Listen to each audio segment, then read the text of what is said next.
வணக்கம் நண்பர்களே, இது உங்கள் கதையுலகம். எங்க பதிவுகளை லைக் பண்ணுங்க, ஷேர் பண்ணுங்க, எங்க சேனலுக்கு சப்ஸ்கிரைப் பண்ணி பக்கத்துல இருக்க பெல் ஐக்கானையும் பிரஸ் பண்ணுங்க. அப்பதான் என்னுடைய பதிவுகள் உடனுக்குடன் உங்களை வந்து சேரும். சுழல் பகுதி 19. இந்த கதையோட முன்னாடி பாகங்களை கேட்கணும்னா கீழே டிஸ்கிரிப்ஷன் பாக்ஸ்ல இருக்கு, அதுல கேட்கலாம். கதை. பொழுது புலர்வதற்கு இன்னும் அவகாசம் இருந்தது. இரவெல்லாம் அழுது கொண்டிருந்த இதயச்சந்திரனோடு போராடி கொண்டிருந்ததால் பியூஷாவும் விடியலில் தான் கண்ணயர்ந்திருந்தாள். சப்திக்காமல் மஞ்சத்திலிருந்து எழுந்த உதயச்சந்திரன் சயன அறையை விட்டு வெளியே வந்தான். வாட்பயிற்சி மற்றும் உடற்பயிற்சி செய்வதற்காக உப்பருகைக்கு செல்வது வழக்கம். அவனது உதவியாளன் கோமேதகன் உதயனது உடற்பயிற்சி சாதனங்களை தயாராக வைத்திருந்தான். உப்பருகைக்கு சென்று சூரியோதயம் வரை உடற்பயிற்சி செய்த உதயச்சந்திரன் கோமேதகனை நோக்கினான். கோமேதகா, இன்று வெள்ளரை ஆலய ஸ்வஸ்திக கிணற்றில் நீராடப் போகிறேன். எனது ஆடைகளை எடுத்துக்கொண்டு நீயும் புறப்படு, உதயச்சந்திரன் கூறினான். ஆலயத்தினுள் நுழைந்த உதயச்சந்திரன் நிலத்தில் பதிந்த ஸ்வஸ்திக கிணற்றை உறுத்து நோக்கினான். இவனது கனவில் சுழன்ற ஸ்வஸ்திக சக்கரம் நின்றவுடன் எங்கனம் காட்சி தந்ததோ அதே போன்றுதான் காட்சியளித்தது. உண்மையிலேயே கம்பன் அரையரின் திறமையை பாராட்ட வேண்டியதுதான். திருவெள்ளரை ஆலயத்தின் தண்ணீர் பிரச்சனையும் தீர்த்து தனது மகனுக்கும் ஒரு பிறந்தநாள் பரிசை தந்திருந்தான். புஷ்கரணியை திறந்ததும் புண்டரீக அச்ச பெருமாள் அந்த கிணற்றின் உள்ளே இறங்கி திருமஞ்சனம் செய்து கொண்டார். தொடர்ந்து இதயச்சந்திரனும் கிணற்று நீரில் இறடப்பட்டான். அதன் பிறகே மற்றவர்களை நீராட அனுமதித்திருந்தான் கம்பன் அரையன். உடன் வந்த கோமேதகன் மகிழமரம் ஒன்றின் அடியில் உதயனின் மாற்று ஆடைகளுடன் அமர்ந்து கொள்ள உதயச்சந்திரன் மற்றும் கிணற்றை நோக்கி நடந்தான். கிணற்றின் ஒரு வழியாக உள்ளே இறங்கி ஆடைகளை களைந்துவிட்டு நீரில் குதித்தான். விடியற் காலை என்பதால் ஆலயத்தில் இன்னும் நடமாட்டம் துவங்கவில்லை. குறிப்பாக ஸ்வஸ்திக கிணற்றில் யாருமே இல்லை.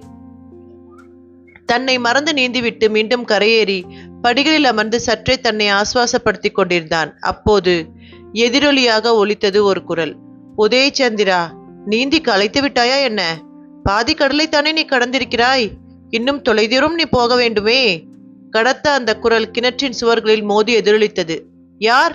திகைப்புடன் எழுந்து நின்று கிணற்றினுள் யாராவது தென்படுகின்றனரா என்பது போன்று எட்டி பார்த்தான் உதயச்சந்திரன். ஒருவர் நீராடுவதை மற்றவர் காணக்கூடாது என்று ஸ்வஸ்திக கிணறு அமைய யோசனை கூறியவனே நீதானே? அப்படி இருக்க உன்னிடம் பேசும் என்னை காண்பதற்கு ஏன் பிரயத்தனப்படுகிறாய்? உதயா, நலமாக இருக்கிறாயா? அந்த குரல் தொடர்ந்து கேட்க உதயனின் வியப்பு அதிகரித்தது. சுவாமி, தாங்கள் யார்? நான் உனக்கு அறிமுகமானவன்தான். ஆனால் நீ இப்போது என்னை பார்த்து ஒன்றும் ஆகப்போவதில்லை. காரணம், என்னால் உனக்கோ உன்னால் எனக்கோ இனி பிரயோஜனம் இல்லை. நீ கிணற்றில் இருப்பதை உணர்ந்தேன். பழைய அஞ்ஞானம் அதுதான். உன்னிடம் பேச்சு வளர்த்தேன். நான் என் வழியை க்ஷேத்ராடனம் செய்தபடி செல்கின்றேன். எனவே நாம் சந்திக்க தேவையில்லை, அந்த குரல் கூறியது. சுவாமி, தாங்கள் என்னை சந்திக்க விரும்பவில்லை என்றால் நானும் உங்களை சந்திப்பதில் பிரயோஜனம் இல்லைதான். என்னால் தங்களை காண முடியாத போது, தாங்கள் கிணற்றில் இருப்பதை உணராத போது தாங்கள் என்னுடன் பேசுகிறீர்கள் என்றால் தாங்கள் என்னை பார்த்திருக்க முடியும். நான் கிணற்றில் இருப்பதை உணர்ந்திருக்க முடியும். நான் சந்தித்த மனிதர்களில் அத்தகைய ஆற்றலை கொண்டிருப்பவர் ஒருத்தர்தான். ஆலி நாடன் என்கிற பரக்காலரின் அமைச்சர் சாயாவக்ரர் என்கிற நிழலை பிடிப்பான். உங்கள் குரலும் அவரது குரலை ஒத்திருக்கிறது. அவராக தாங்கள் இருந்தால் உங்களுக்கு எனது வந்தனங்கள். உதயச்சந்திரன் கூறியதும் அங்கே ஒரு நீண்ட மௌனம் தொடர்ந்தது. திடீரென்று யாரோ நீரில் பாயும் சப்தம். யாரோ நீந்தி வரும் நீரின் சலசலப்பு ஒளி நெருங்கி வர திடீரென்று நீரில் இருந்து எழுந்து படிகளில் ஏறி நின்றார் சாயாவக்ரர். என்னே ஒரு புத்தி கூர்மை! நாம் சந்தித்து யுகங்கள் ஆகிவிட்டது. எனது குரலையும் செயல்பாட்டு திறனையும் வைத்து நான் யார் என்பதை யூகித்து விட்டாயே. அவனை மதிப்புடன் பார்த்தபடி நின்றான் நிழலை பிடிப்பான் என்கிற சாயாவக்ரர். ஜடாமுடி, கொண்டை, தாடி, துச்சின்யமானிய பார்வை அனைத்துமே முன்பு கண்டது போன்றே இருந்தது. ஆனால் முறுக்கேறி இருந்த அந்த வலுவான தேகம் இப்போது தளர்ந்து விட்ட சரீரமாக காட்சியளித்தது. கிளறொலி இளமை என்று இதைத்தான் கூறியிருக்கிறார்கள். இளமை கிளர்ந்து தேகத்தில் திரள தேகம் வளர்ந்து கொண்டே இருக்கும். ஒரு நாள் தேகத்தை இளமையிடந்து முதுமை பறித்து கொள்ளும். இளமையிடம் இருந்தபோது வளரும் தேகம் முதுமையுடன் சென்றவுடன் அழிய துவங்கும். வளரும் போது தேகம் என்று காதலிக்கப்படும் உடல் அழியும் போது சரீரம் என்று வெறுக்கப்படும். இதுதானே இயற்கையின் நியதி. இளமையில் மனதுக்கு ரம்யத்தை தருபவர்கள் முதுமையில் நமது வெறுப்பை சம்பாதித்துக் கொள்வதில்லையா? ஆனால் சாயாவக்ரர் இன்னும் கம்பீரமாகவே இருந்தார். ஆளிநாடர் எப்படி இருக்கிறார்? உதயன் கேட்டான். அவருக்கென்ன, தெய்வ நிலையை அடைந்து விட்டார். தளபதியாக, மன்னனாக, காதலனாக, கணவனாக, கல்வனாக பல வாழ்வை அனுபவித்துவிட்டு பரம்பொருளால் ஆட்கொள்ளப்பட்டு மடலூரி மாலவனில் ஆழ்ந்து அவனது விண்ணகரங்களை பாடி ஓய்ந்து விட்டார். இப்போது அரங்கத்தில் இருந்து திருக்குறுங்குடிக்கு பயணம் செய்ய ஏற்பாடுகளை செய்து வருகிறார். அங்கேயே தனது இறுதி நாட்களை கழிப்பதாக உத்தேசம். பஞ்சவர், ஜலசைனர், வார்த்தா வரணர், தூண்டில் நல்லான் அனைவரும் நலமா? வார்த்தா வரணரும் தூண்டில் நல்லானும் திருமங்கை மன்னனுக்கு இன்னமும் ஊழியம் செய்து வருகின்றனர். மற்ற இருவரும் சம்சாரத்தில் ஈடுபட்டு உள்ளனர். அவர்களுடன் தொடர்பு விட்டு போயிற்று. நான் துறவியாக விண்ணகரங்களுக்கு சென்று கொண்டிருக்கிறேன். என்னை பற்றி விடு. நீ என்ன செய்து கொண்டிருக்கிறாய் உதயச்சந்திரா? நீர் துறவியாக அலைகிறீர், நான் நாடோடியாக அலைகிறேன். சிரித்தான் உதயன். என்ன சொல்கிறாய்? பல்லவத்தின் முடிசூடா மன்னனாக திகழ்ந்தவன் நீ. நீ ஏன் நாடோடியாக அலைய வேண்டும்? நந்திவர்மனை மன்னனாக்கியவன் நீ அல்லவா? காம்போஜம் அவன் பிறந்த நாடு. அவன் பிறந்த நாட்டிலிருந்து அவனை பிரிந்து இங்கே பல்லவத்தின் மன்னனாக அமர வைத்தோம். நான் பிறந்த நாட்டிலிருந்து என்னை நீங்கள் பிரித்தது போன்று நீ பிறந்த காஞ்சியிலிருந்து உன்னை பிரிக்கிறேன் பார் என்று சபதமிட்டு என்னை நாடு கடத்தி விட்டான். இப்போது இந்த ஸ்வேதகிரி தான் எனது இருப்பிடம். தெரியும். இந்த ஸ்வஸ்திக கிணற்றை கண்டு மெய்மறந்து இதன் சரித்திரத்தை ஆலயத்தாரிடம் கேட்டபோது அவர்கள் உம்மை பற்றியும் கம்பனரையன் பற்றியும் கூறினார்கள். நந்திவர்மன் இருந்தபோது நான் அத்தியூரில் தான் இருந்தேன். அதன் பிறகு இங்கு வந்தேன். முதன்முதலியாக ஸ்வஸ்திக கிணற்றை கண்டு அதில் இறங்கி ஆனந்தமாக குளித்தேன். அதன் பிறகு இங்கே தங்கிவிட்டேன். இன்று காலை உன்னையும் சந்தித்து விட்டேன். தனது வேட்டியின் ஈரத்தை பிழிந்துவிட்டு படிகளில் அமர்ந்தார். நிழலை பிடிப்பான். உதயச்சந்திரரே, நந்திவர்மன் உன்னை பல்லவத்தை விட நாடு கடத்திய காரணம் என்ன? சாயாவக்ரர் கேட்க நீண்ட பெருமூச்சு ஒன்றை சிந்தினான் உதயன். சுவாமி, நந்திவர்மனே போய் சேர்ந்து விட்டான். அவனது பிறந்த நாட்டின் மீது உள்ள வாசம்தான் எங்களிடையே பிரிவு ஏற்பட்டதற்கு காரணம். தன்னை சுற்றி காம்போஜர்களை இருத்தி கொண்டான். அவர்களுடைய துர்போதனைகள் பல்லவத்திற்கு கேடாக முடிந்தது. எல்லாவற்றையும் பொறுத்து கொண்டேன். ஆனால் கிழக்கை நோக்கி நின்ற அத்திமலை தேவனை மேற்கு நோக்கி திருப்பியதை மட்டும் என்னால் ஏற்றுக்கொள்ளவே இயலவில்லை. சூரிய பாதையை நோக்கி நின்ற நமது விண்ணகரங்களை சந்திர பாதையை நோக்கி திருப்பி வைக்க இவன் யார்? இதனை நான் தட்டி கேட்கதால் மக்கள் கிழந்தல நான் புரட்சியை தோற்றுவிக்க முயல்வதாக குற்றம் சாட்டி என்னை நாடு கடத்தினான். எல்லாம் அத்திமலையானின் சித்தம். சூரிய பாதையில் நின்ற அத்திமலை சந்திர பாதைக்கு திரும்பியது கிடைக்கட்டும். இது உணர்த்தும் செய்தி உனக்கு உரைக்கவில்லையா? உதயன் அவரை வியப்புடன் நோக்கினான். எனக்கு ஒன்றும் தோன்றவில்லையே சுவாமி. தவம் செய்ய அஸ்வத்தாமா அத்திவனம் வருகிறான். இங்கு நாகசோமா என்கிற கன்னிகையை சந்தித்து அவளை காதலித்து மணக்கிறான். அவர்களுக்கு இரட்டை மகன்கள் பிறக்கிறார்கள். பல்லவ செடி அணிந்தவன் பல்லவத்தை தோற்றுவிக்கிறான். சந்திரகாந்த செடி அணிந்தவன் காம்போஜத்தை தோற்றுவிக்கிறான். விதிவசத்தால் ஒரு பல்லவன் காம்போஜத்தின் மாப்பிள்ளையாக போகிறான். அவன் வழியில் தோன்றியவன் தான் மீண்டும் பல்லவத்திற்கே மன்னனாக போகிறான். பல்லவம் என்கிற சூரியன் அஸ்தமனம் ஆனது. சந்திரன் தோன்றுகிறான். இப்போது சந்திரன் ஆதிக்கம். சந்திரனும் விரைவில் மறையும். பல்லவம் உறங்கிவிடும். பிறகு சூரியன் எழுவான். இந்த சுழற்சிதான் அரசியலிலும் நடக்கிறது.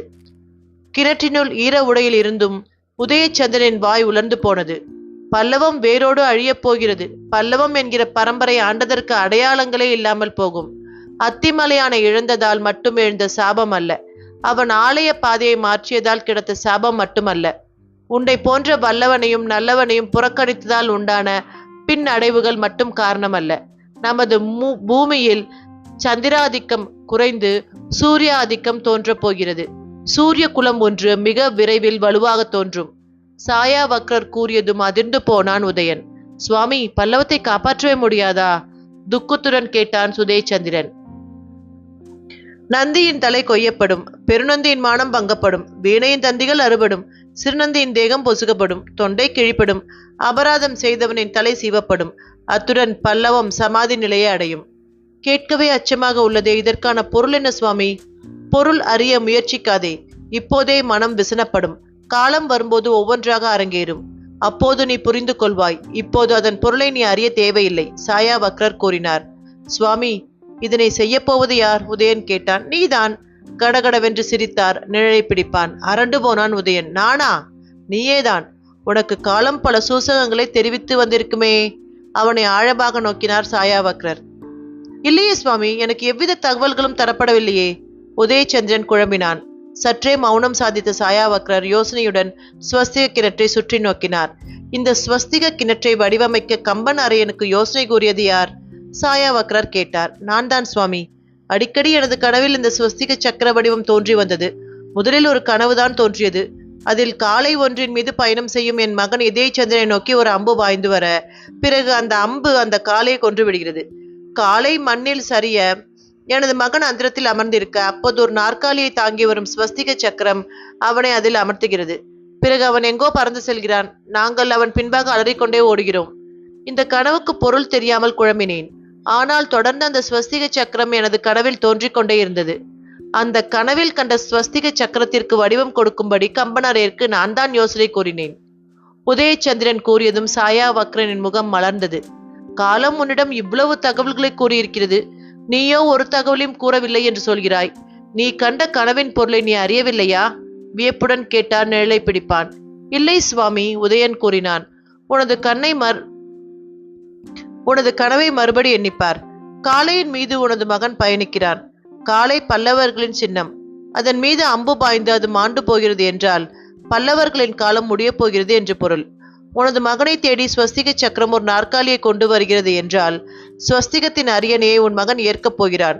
ஸ்வஸ்திக சின்னம் எதனை குறிக்கிறது என்பதை நீ அறிவாயா? ஸ்வஸ்திகம் சூரியனை குறிக்கிறது. சவ ஆஸ்திகம் இரவை குறிக்கும் சந்திரனை குறிக்கிறது. அத்தியூரை சூரிய பாதையிலிருந்து சந்திர பாதைக்கு மாற்றினான் நந்திவர்மன். உனது மகன் சந்திர பாதையை மீண்டும் சூரிய பாதைக்கு திருப்பப் போகிறான். புரியவில்லையா? உனது மகன் பெரிய சூரிய குலத்தை தோற்றுவிக்கப் போகிறான்.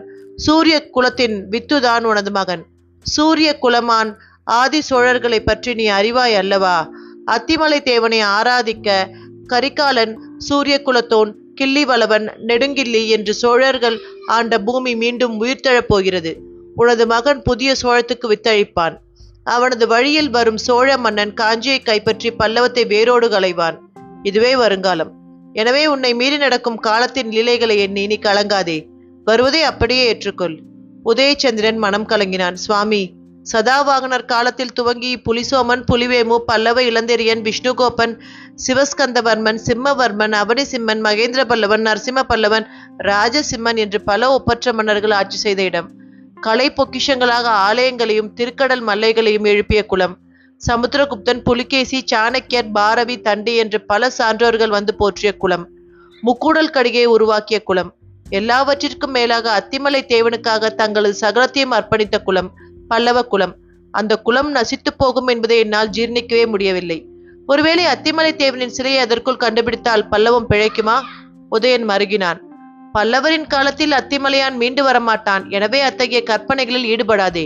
பல்லவத்திற்கு மங்களம் பாடும் நேரம் வந்து கொண்டிருக்கிறது என்பதை புரிந்து கொள். சுவாமி, தாங்கள் எனக்கு ஒரு உதவி செய்ய வேண்டும். உதயன் கூற நிழலை பிடிப்பான் அவனை வியப்புடன் நோக்கினார். என்ன உதவி வேண்டும் உதயா? தாங்கள் சிறிது காலம் காஞ்சியில் தங்கிய எனது சகோதரி ரேவாதேவிக்கும் அவளது மகனுக்கும் தக்க ஆலோசனைகளை வழங்கி பல்லவத்தை பாதுகாக்க வேண்டும். அழியப்போகும் பல்லவம் பெருமையுடனே போகட்டும். இழிவு நிலை அடைந்து போகக்கூடாது. எனக்காக இந்த உதவியை செய்யுங்கள், உதயச்சந்திரன் கூறினான். புன்சிரிப்புடன் அவனை நோக்கினார் சாயாவக்ரர். செய்கிறேன், ஆனால் ஒரு நிபந்தனை. உனது நாட்டை நான் கவனித்துக் கொள்கிறேன். நீ எனது நாடான சோழத்தை வலுவான நாடாக மாற்ற வேண்டும். சூரிய குல சோழம் முன்னால் கிளர்ந்து எழ வேண்டும். சோழம் உலகே பெருமையுடன் ஆள வேண்டும். இதற்கு நீ ஒப்புக்கொள்ள வேண்டும். சாயாவக்ரர் கூற உதயச்சந்திரன் தலையசைத்தான். எனக்கு அடைக்கலம் கொடுத்த நாட்டை வலுவான தேசமாக மாற்றுகிறேன். எனது பல்லவத்தின் குருதியை உரமாக கொண்டு புதிய சோழத்தை உருவாக்குகிறேன். இது உறுதி. உதயன் உணர்ச்சியுடன் கூற அவனது முதுகில் அன்புடன் தட்டிய சாயாவக்ரர் அவனை ஒரு முறை ஆழமாக பார்த்துவிட்டு அவன் செவியில் ஏதோ கிசுகிசுத்துவிட்டு மீண்டும் நீரில் குதித்து மறைந்து போனார். மீண்டும் தனது மாளிகைக்கு வந்தவன் தொட்டிலில் இருந்த குழந்தையை உயர்த்தி பிடித்தான். பியூஷமணி அவனை வியப்புடன் பார்த்தாள். மகனே, இனி உனது பெயர் இதயச்சந்திரன் இல்லை. இனி உனது பெயர் ஜெயாதித்யன். நந்திவர்மன் சூரிய பாதையிலிருந்து சந்திர பாதைக்கு மாறினான். நாம் சந்திர பாதையிலிருந்து சூரிய பாதைக்கு மாறுகிறோம். அதற்காகத்தான் இதயச்சந்திரன் என்கிற உனது பெயரை வெற்றி சூரியன் என்பதை குறிக்கும் வகையில் ஜெயாதித்யன் என்று மாற்றியிருக்கிறேன்.